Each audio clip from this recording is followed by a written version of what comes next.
আসসালামু আলাইকুম। আজকের অ্যানালাইসিস রোডম্যাপ ক্লাসে সবাইকে স্বাগতম। আজকের এই ভিডিওতে আমরা জানবো অর্থনীতি প্রথম পত্র এবং দ্বিতীয় পত্র মিলায় টোটাল 15টা করে টপিক জাস্ট জানবো, যেগুলা তুমি যে কোনো বোর্ড পরীক্ষায় ডিরেক্ট খাতা খুলে লিখতে পারবা। এখানে কোনো কোশ্চেন আস্ক করবা না, কেন এই 15টাই, জাস্ট আমার উপর ট্রাস্ট রাখে একবার পড়ে যাও।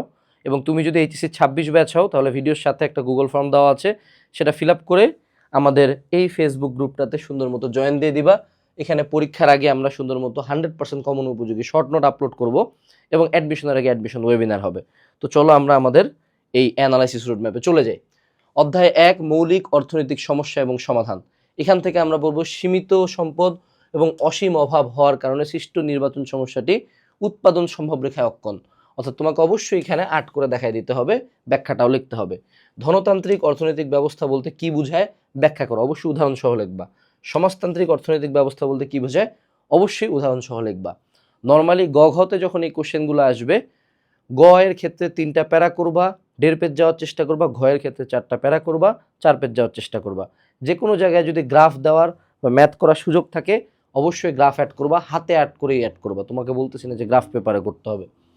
এরপরে ভোক্তা ও উৎপাদকের আচরণ, অর্থনীতি প্রথম পত্র থেকে চাহিদার সমীকরণ, যোগান ভারসাম্য, আর স্থিতিস্থাপকতা এবং চাহিদার ধারণা, সবগুলা ম্যাথ করে যাবা।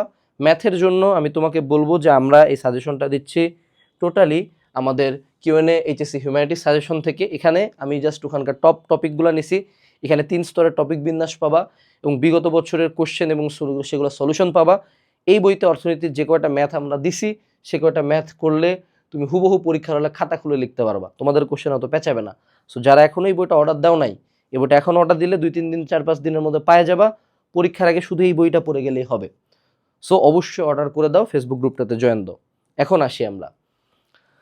সো এই যে এই টপিকগুলোর অঙ্ক করবা, উপযোগ, প্রান্তিক উপযোগ বিধি, চাহিদার ধারণা, চাহিদা স্থিতিস্থাপকতা, চাহিদা রেখা, চাহিদা সমীকরণ, আর স্থিতিস্থাপকতা, ভারসাম্য, যোগান, এটার এই অঙ্কগুলো আসে। অর্থাৎ অঙ্কের তুমি কিন্তু কয়েকটা টপিক তুমি পাইলা। নর্মালি প্রতিটা টপিক বা টাইপ থেকে একটা করে ম্যাথ নিজে বাসায় বসে হাতে লিখে করবা, তাইলে তোমার পরীক্ষার হলে মনে থাকবে। অধ্যায় 3, উৎপাদন, উৎপাদন ব্যয় ও আয়, ক্রমবর্ধমান প্রান্তিক উপযোগ বিধি, ক্রমহ্রাসমান প্রান্তিক উপযোগ বিধি, সমানুপাতিক প্রান্তিক উপযোগ বিধি এবং আয়। এই প্রত্যেকটার কিন্তু সংজ্ঞাও লাগবে, এই প্রত্যেকটা টাইপের ক্ষেত্রে সংজ্ঞা জানবা এবং ম্যাথগুলো জানবা। উৎপাদন রেখা, উৎপাদন বিধি, ক্রমবর্ধমান প্রান্তিক উপযোগ বিধি, ক্রমহ্রাসমান প্রান্তিক উপযোগ বিধি, সমানুপাতিক প্রান্তিক উপযোগ বিধি আর আয়, সকল ম্যাথ এবং এগুলার বর্ণনা লিখতে দিবে।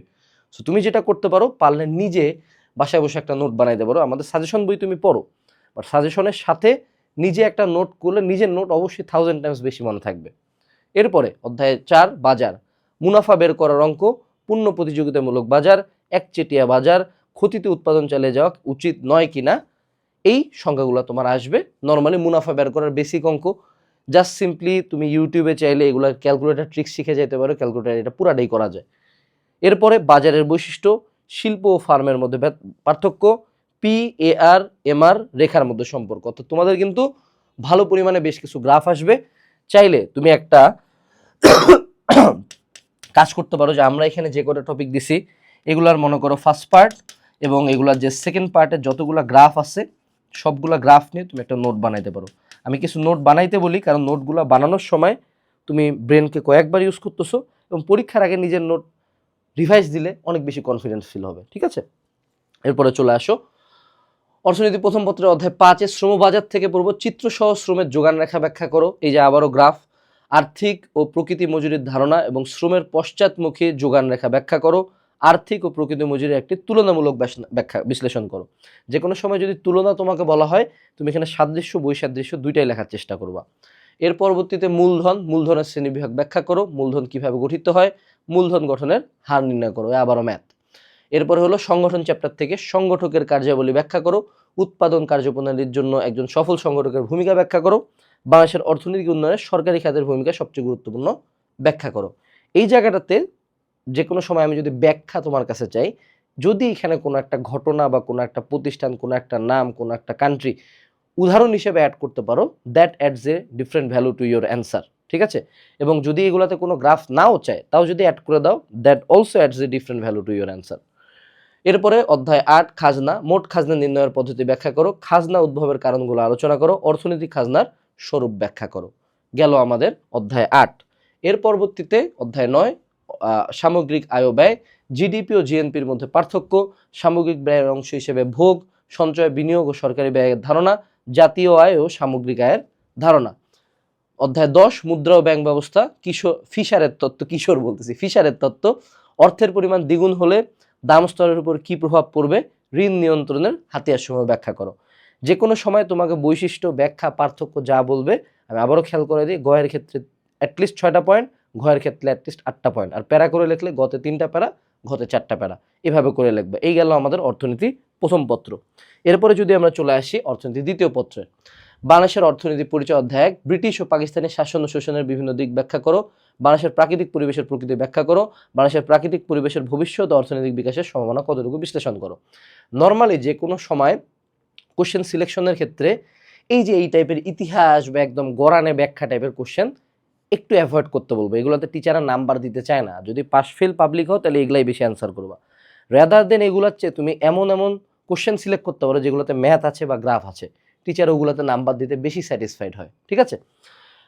অধ্যায় 2 বাংলাদেশের কৃষি স্তম্ভচিত্র, এটা শিখে যাবা। বাংলাদেশের অর্থনীতিতে কৃষির অবদান ব্যাখ্যা করো, কৃষি খামার ও কৃষিজাত পণ্যের মধ্যে তুলনা করো। ঠিক আছে।